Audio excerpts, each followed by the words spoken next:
I'm really glad you're here tonight. This hour is different from the rest of the day. It doesn't ask you to decide anything. It doesn't ask you to perform or explain or keep up. It simply invites you to lie still and let your thoughts move at their own pace. As the years pass, nighttime becomes a kind of companion, a place where the mind is free to wander without interruption, where memories return not urgently but patiently, where understanding settles in quietly without needing words. Later in life, the mind doesn't race the way it once did. It reflects, it revisits, it connects dots that once seemed unrelated, and it does this most honestly when the lights are off and the world has gone silent. This space is for those thoughts, the ones that don't surface during the day, the ones that arrive only when you're alone with yourself, resting, remembering, and gently making sense of a long, lived-in life.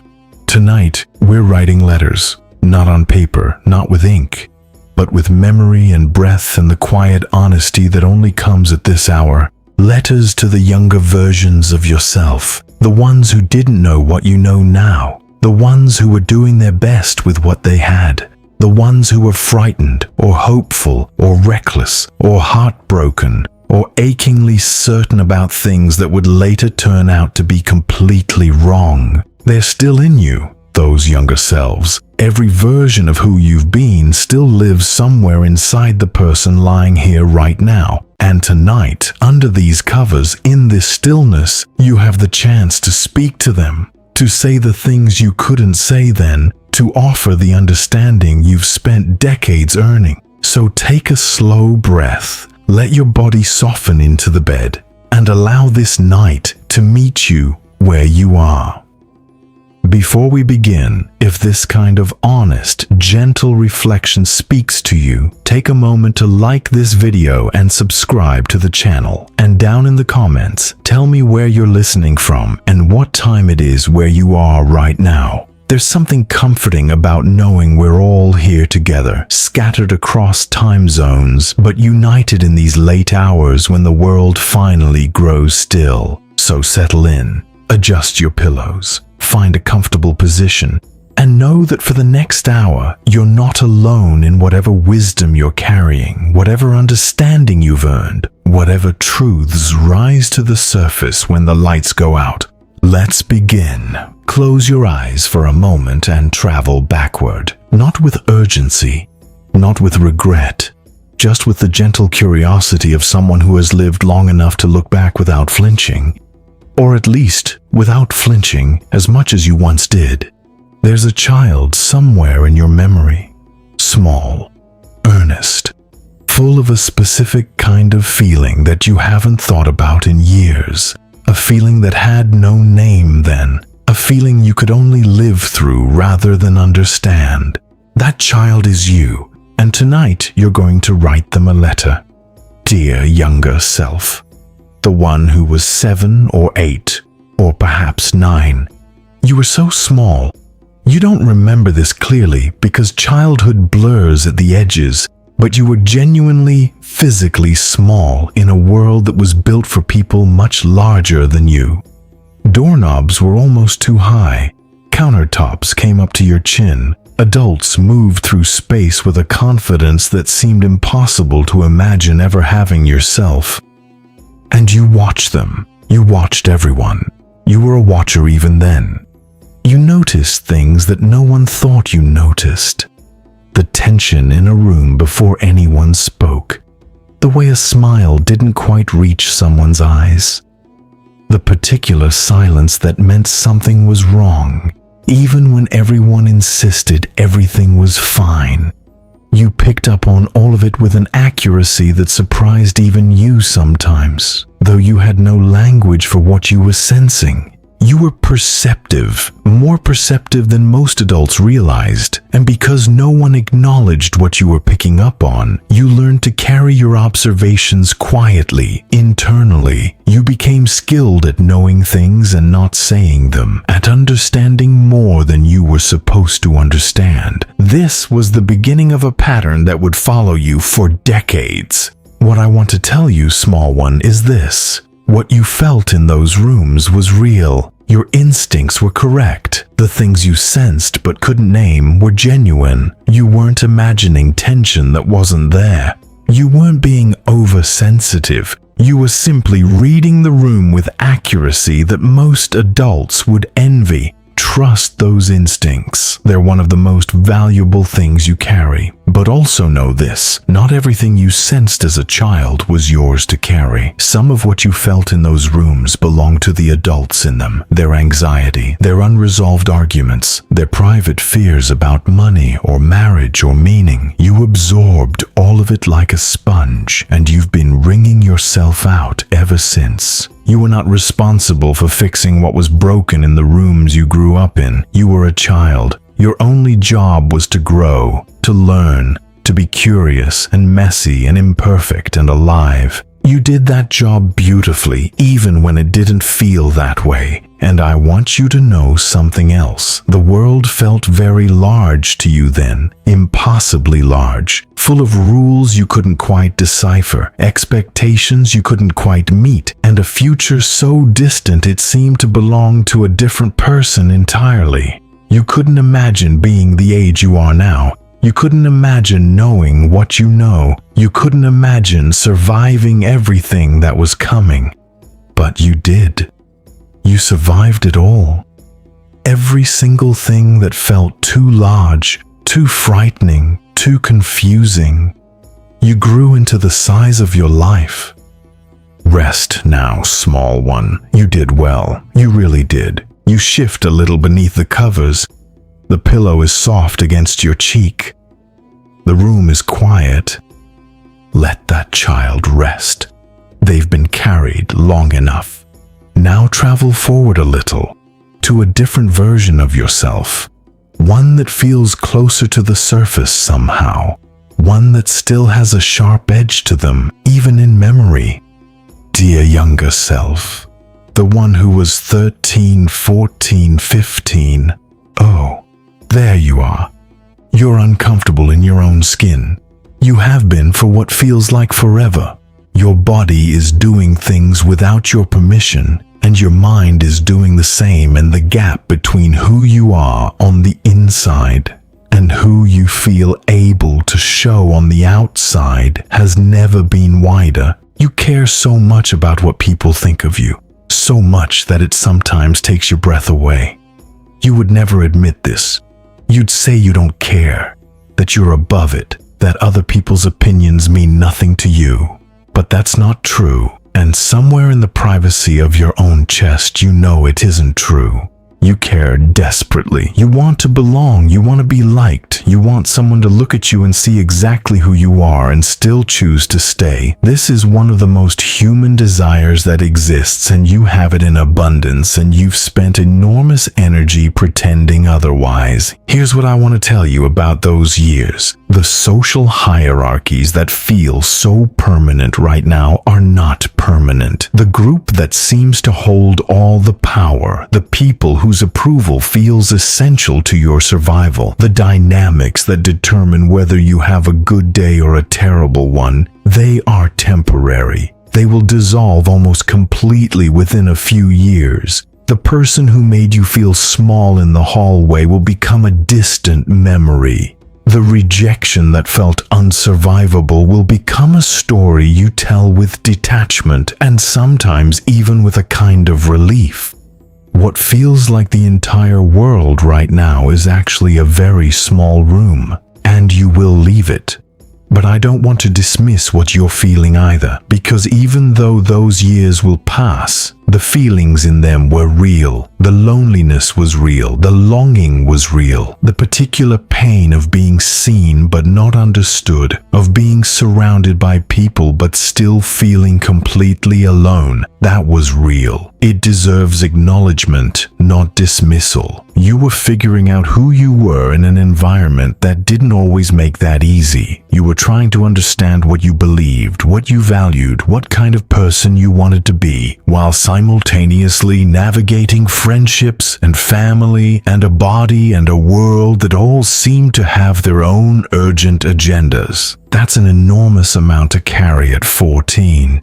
You were braver than you knew. Every morning you got up and went back into that environment and tried again. Every day you got through was an act of quiet courage, even when it didn't feel like anything other than survival. There's something else I need to tell you about this time in your life. The things you were embarrassed about then, the parts of yourself you hid most carefully, the qualities you thought were flaws, those things are not what you think they are. The sensitivity you tried to hide became your greatest strength. The intensity that made you feel like too much was the very thing that allowed you to love deeply and create honestly and connect with people in ways that surface-level personalities never could. The interests that felt strange or niche or unpopular were the seeds of a genuine inner life that would sustain you through things you can't yet imagine needing sustenance for. You were not too much. You were not strange. You were not broken. You were becoming, that's all, just becoming. The room is very still now. Your breathing has slowed a little. The tension in your shoulders has eased. Let that teenager rest. They tried so hard. They deserved more gentleness than the world offered, and more gentleness than they offered themselves. Travel forward again, a little further, to the version of yourself that stepped into the larger world for the first time, the one who thought they were ready. Dear younger self, the one who was 19, 20, 22, you were so certain. That's the thing that strikes you most when you look back at this time, the absolute, unshakable certainty you had about things you actually knew almost nothing about. You knew exactly how your life was going to go. You had a plan, or at least the confident outline of one. You knew what you wanted. You knew who was worth your time and who wasn't. You knew what you believed politically, philosophically, spiritually. You were very sure. And there's something beautiful about that. That certainty was a kind of armor. It gave you the confidence to step off the edge of your known world and into something larger. It gave you the momentum to begin. Without some version of that certainty, you might have stayed still, stayed safe, stayed small. But I want to write to you about the cost of it too. Because you were so certain, you were sometimes unkind to people who didn't share your certainties. You were dismissive of ideas that challenged your worldview. You confused confidence with wisdom and loudness with truth. You sometimes walked away from people and experiences that could have changed you, expanded you, softened you, because you were too sure of yourself to be curious about them. This is not a condemnation. Every person your age does some version of this. Certainty is the gift and the blindness of youth, and you can't really have one without the other. But looking back now, there are conversations you wish you'd had differently. There are people you were harder on than they deserved because you were performing a version of yourself that had no room for doubt. There are moments of connection you refused because connection requires vulnerability, and you were, beneath all that certainty, still frightened. You were frightened of being wrong, of being ordinary, of being seen clearly and found wanting, of all the ways the future might not cooperate with your plans. The certainty was protection against that fear, and the fear was completely understandable. You were standing at the beginning of your adult life with no guarantee of anything, no real map, no reliable narrator to tell you which choices mattered and which ones didn't. Of course you were frightened. Anyone reasonable would be frightened. Here is what I wish you'd known then. The moments that would matter most in your life were rarely the ones you were planning for. The people who would change you most were often the ones you hadn't expected. The experiences that would shape you deepest were frequently the ones that interrupted your plans rather than fulfilled them. Life was happening in the gaps between your certainties, in the unexpected conversations, in the unplanned detours, in the quiet Tuesday afternoons that didn't seem significant at the time. You couldn't have known this then. You can only know it from here, looking back. But I want you to hear it anyway. The interruptions were not failures. The detours were not mistakes. The moments when everything didn't go according to plan were often the moments when your real life was beginning. Be a little less certain, young one. Be a little more curious. The world will surprise you in ways that your plans have no room for, and the surprises will be better than the plans. Not always, not without pain, but better in the end. You breathe slowly. Your body is warm beneath the covers. The night has settled completely around you now. You can feel the years between that young adult and the person lying here. The distance is measurable in something more than time. It's measurable in understanding, in perspective, in the particular kind of quiet that comes from having survived enough to stop being afraid of surviving. There's another letter to write. Perhaps the most important one. Dear younger self, the one in the middle of it. You know which years I mean. The ones that were densest.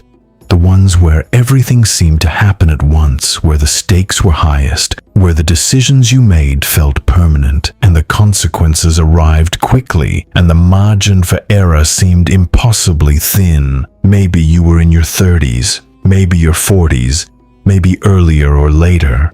But you know the years. The ones where you were simultaneously building and losing and loving and grieving and working and waiting. The years that contained the most. You were exhausted in those years. So exhausted that sometimes you'd lie in bed at night, not unlike the way you're lying right now, and feel the weight of everything pressing down on you.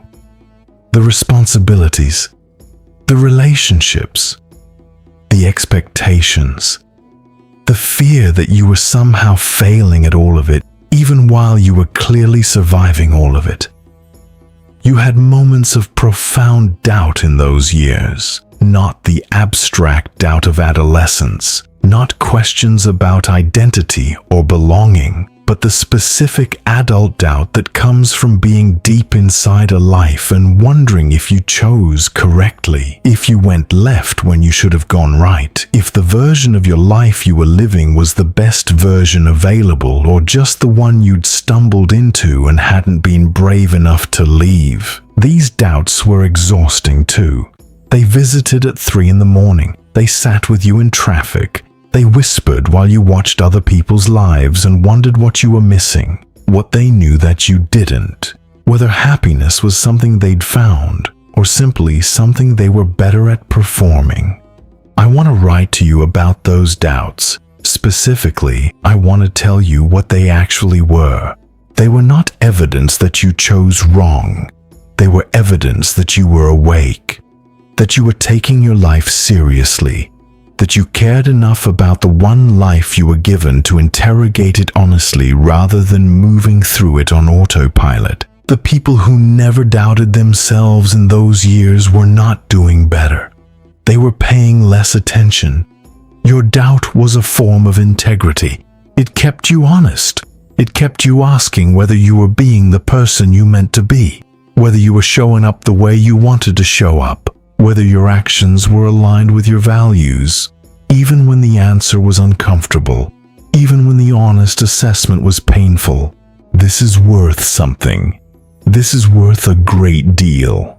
But I also want to tell you something gentler. In those densest years, in the middle of all that weight, there were moments of grace that you moved through too quickly. There were ordinary afternoons that were actually extraordinary. There were people sitting across from you at dinner tables who loved you more than you registered in the busyness of getting through the day. There were small, unremarkable moments of particular quality of light, a child's laugh, a friend's voice on the phone, a meal that tasted perfect, a song that arrived at exactly the right moment, that were the actual substance of your life, not the goals you were chasing. You spent a lot of those years looking slightly ahead of where you were, waiting to arrive at the moment when things would feel settled enough to appreciate, when the work would be done, when the worries would resolve, when you could finally exhale and look around and feel satisfied. That moment never quite arrived the way you expected, because satisfaction was never waiting at a destination. It was threaded through the ordinary days you were already living. You were already home, you just didn't always know it. And the letters aren't finished yet. There are more versions of yourself waiting to be seen, more moments waiting to be acknowledged, more understanding to be offered to the people you used to be, the ones who carried everything forward so that you could arrive here, in this bed, in this life, in this particular kind of stillness that only comes with age. So stay a little longer. Keep your eyes closed. Let the room hold you. There's one more version of yourself that needs a letter tonight. One that often gets overlooked because it exists in the space between the middle years and now. The version of you that began to change in ways you hadn't anticipated. The version that started to let go. Dear younger self, the one who was beginning to understand loss, not the first losses. You'd had those already by this point. Grandparents, perhaps a friend taken too soon, relationships that ended, jobs that disappeared, dreams that quietly retired without ceremony. But this was different. This was the season when loss started arriving more regularly, when you began to understand that it wasn't an interruption to life but a feature of it, when the people you loved started leaving in numbers that made the absence feel structural rather than occasional. You weren't prepared for this. No one is, really. You can be told about it, you can watch other people move through it. But when it becomes yours, when the losses accumulate with a rhythm that starts to feel inevitable, the understanding that arrives is unlike anything you could have absorbed secondhand. You lost people in those years who took entire worlds with them, because that's what people carry. Worlds. Private universes of memory and humor and specific knowledge about you that no one else possesses. When someone who knew you as a child dies, they take that version of you with them. No one else remembers you at 6 years old the way they did. No one else holds that particular image of who you were before you became everything you've become since. This is one of the quietest griefs, the grief of being unwitnessed, of having your early self exist now only in your own memory, without the confirmation of someone else who was there. I want to write to you about grief because you handled it imperfectly, and that's exactly right. You tried to be strong when you should have cried. You cried when you were alone and composed yourself for everyone else. You rushed through certain griefs because life kept moving and demanding, and there wasn't time to stop long enough to feel the full weight of what you'd lost.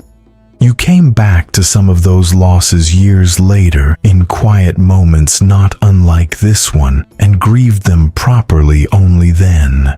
This is not failure. This is how it works for most people. Grief doesn't follow schedules. It doesn't respect convenience. It arrives when it arrives, sometimes years after the event that caused it, in the middle of an ordinary day when a song plays or a smell surfaces or someone says a particular phrase, and suddenly you're undone by something you thought you'd already processed. You were not weak for grieving. You were not strong for holding it together. Both of those framings miss the point entirely. You were simply human, moving through the most universal of experiences with whatever tools you had available, doing the best you could with a loss that had no solution and required no solution. Only presence, only allowing, only the slow, unglamorous work of continuing to live while carrying what you'd lost.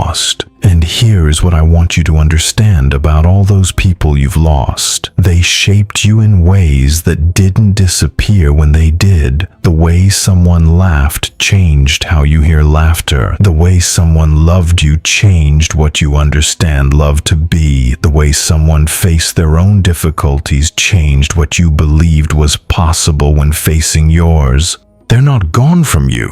They're in you. They became part of the architecture of who you are, and you carry them forward whether you intend to or not. That is not a small thing. That is everything. Your breath deepens. The blanket rises and falls.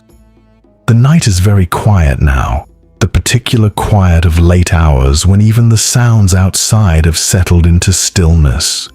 Let those memories rest gently. Let the people you've loved and lost be held softly in the warmth of this moment. They've earned rest too, and so have you. There's one more letter, a shorter one, perhaps the most tender one of all. Dear younger self, the one who didn't believe they were enough. You know this version of yourself intimately because they visited often, at every age, in almost every decade. They showed up in the mirror on difficult mornings. They arrived uninvited during other people's celebrations. They sat beside you at tables where everyone else seemed to know something you didn't about how to be comfortable in your own existence. The one who compared, the one who measured, the one who took inventory of everything they hadn't achieved, everything they hadn't become, every way they'd fallen short of some shifting, unspoken standard that no one had actually set, but that felt absolutely real and absolutely damning. You spent years feeling like you were almost enough, like you were perpetually one accomplishment away from feeling settled, one relationship away from feeling complete, one resolution away from feeling at peace.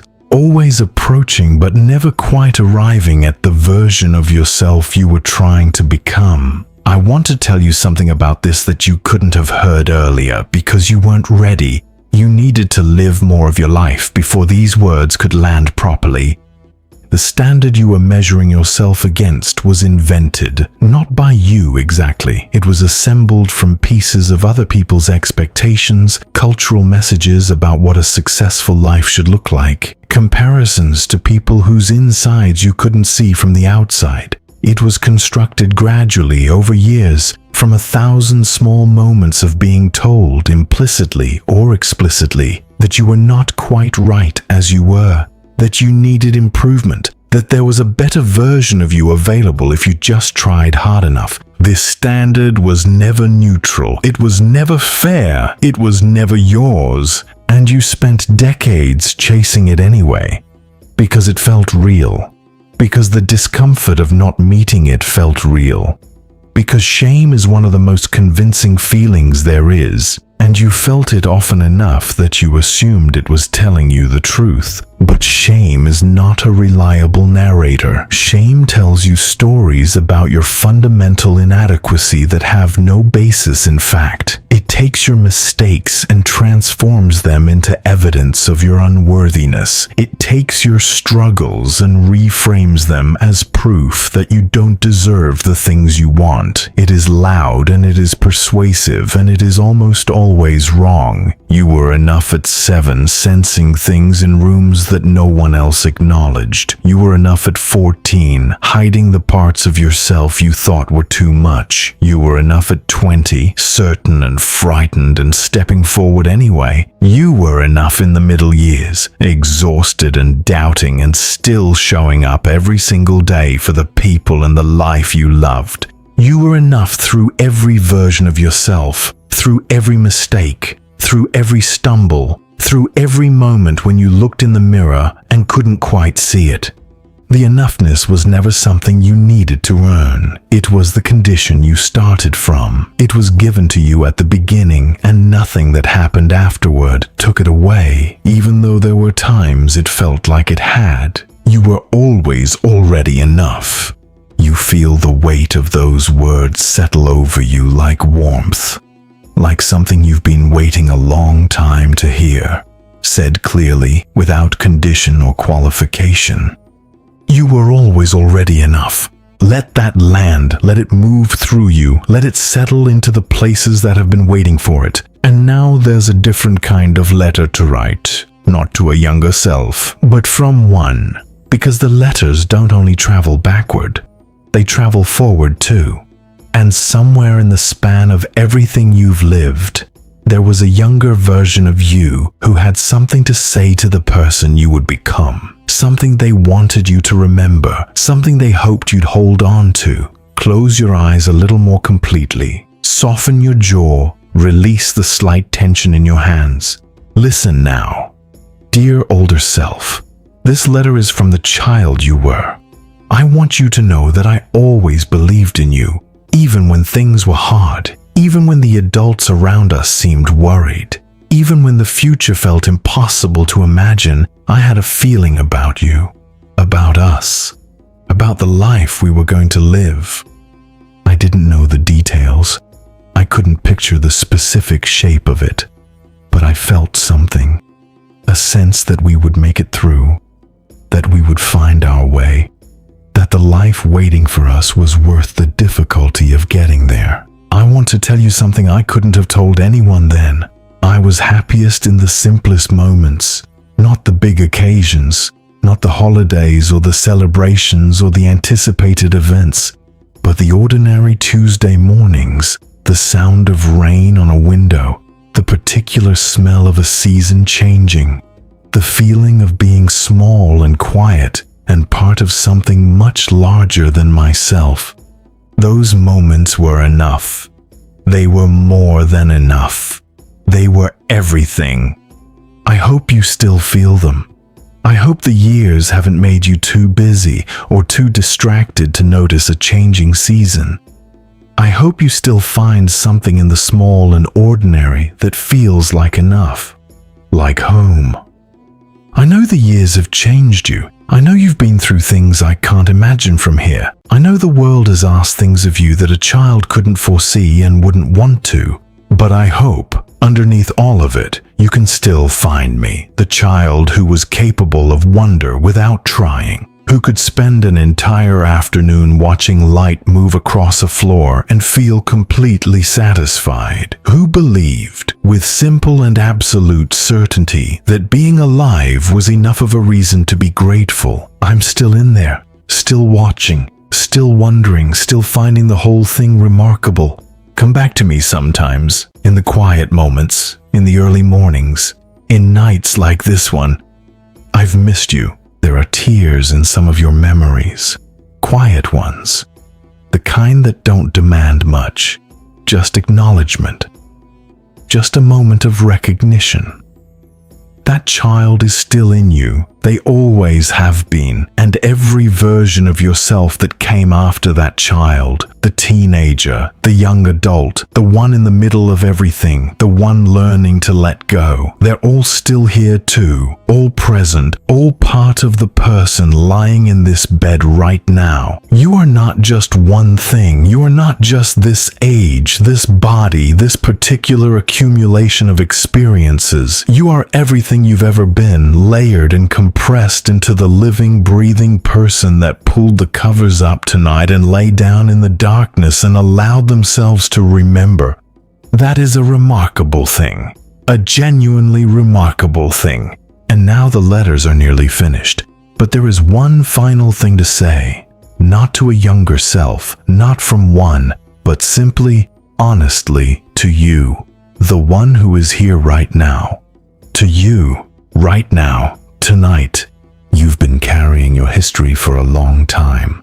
Not just the events, the weight of having been all those people, the child who needed more gentleness than they received, the teenager who needed more understanding than anyone offered, the young adult who needed someone to tell them it was okay to be uncertain, the person in the middle years who needed someone to say, you are not failing, you are not falling behind, you are exactly where you need to be. You needed those things when you were living those years, and if no one said them clearly enough, or at the right moment, or in the right way, that absence left a mark, not a permanent wound, but a place that remained a little tender, a place that still responds when something touches it unexpectedly. You know those places in yourself, the ones that still catch you off guard, the ones that make your throat tighten at strange moments, the ones that explain why certain things affect you more deeply than they seem to affect other people. You've wondered about those places. You've been impatient with them. You've wished, sometimes, that you could simply be done with them. But those tender places are not weaknesses. They are records. They are evidence of genuine experience, of having felt things fully, of having been present in your life, even when presence was painful. People who feel nothing deeply have no tender places. You have them because you were not numb, because you engaged honestly, because you lived in a way that left marks. And from this side of things, from this bed, in this darkness, with all those years behind you and whatever remains ahead of you, I want you to know something. You did it. You actually did it. You took a life that came with no instructions and no guarantees, and you lived it. You made choices with incomplete information. You loved people who didn't always love you back in the ways you needed. You built things and watched some of them fall. You lost people who were irreplaceable and somehow continued anyway. You were disappointed by the world and by yourself, and you got up the next day and tried again. You changed your mind about things you were certain of. You asked for help when it was almost too late. You offered help when you had almost nothing left to give. You found beauty in ordinary places. You survived the nights that felt unsurvivable. This is not a small life. This is not an insignificant life. This is a real, full, genuinely lived human life, complete with everything that entails, the joy and the grief, the triumphs and the humiliations, the love and the loss, the doubt and the quiet, hard-won faith that somehow keeps returning even after everything that has tried to extinguish it. You don't have to be anyone different than you are tonight. You don't have to resolve anything. You don't have to figure out what it all meant or whether you made the right choices or whether a different version of your life would have been better. You just have to be here, under these covers, in this breath, in this one unrepeatable moment. That is enough. That has always been enough. The letters are folded now, not sealed, never sealed. They can always be opened again on other nights when memory calls and the darkness makes space for reflection. But for tonight, the writing is done. All those younger selves have been heard. The child who watched and sensed and absorbed. The teenager who hid and longed and kept going. The young adult who was certain and frightened and beautiful in their unknowing. The one in the middle of everything who doubted and showed up anyway. The one learning to carry loss without being crushed by it. The one who thought they weren't enough and was wrong about that, completely and consistently wrong from the very beginning. They've all been seen tonight. And seeing them, you see yourself more clearly, the whole of yourself. Not just the version that moves through the daytime world, competent and composed and getting things done, but the full version. The layered, complicated, deeply human version that lives in moments like this one. The one who is, underneath everything, still capable of wonder, still capable of love, still carrying somewhere in the quietest part of themselves the child who found the whole thing remarkable. You're still that person. You have always been that person. And now it is time to rest. Let your body grow heavy. Let the covers hold you completely. Let your hands relax, your shoulders drop, your jaw unclench one final time. You don't need to think anymore tonight. The thinking is done. The remembering is done. The letters have been written and delivered and received. All that's left now is this: the breath, the warmth, the darkness. The simple, profound fact of being alive in this moment, in this bed, under these covers, with a whole life lived and whatever remains still gently ahead. The younger selves are resting now. Every version of you that fought and loved and doubted and continued, they're quiet, they're at peace. They've heard what they needed to hear. They've been told what they deserve to be told. And so have you. So have you. Let the night do what night does best. Let it hold everything you've carried. Let it be large enough for all of it. The joy and the grief, the certainty and the doubt, the love that remains and the love that changed form. All of it held, all of it honored, all of it gently set down for these hours of rest. You've traveled a long way tonight. Through years and memories and letters and love. Through versions of yourself that you'd almost forgotten. Through understanding that took a lifetime to earn. Now come home. Come back to this breath, this body, this particular precious, unrepeatable night. The fires die down, the stories settle, and the world grows still. Let your thoughts drift away like embers on the wind. Good night. You've journeyed far through time tonight. Now it's time to journey into dreams.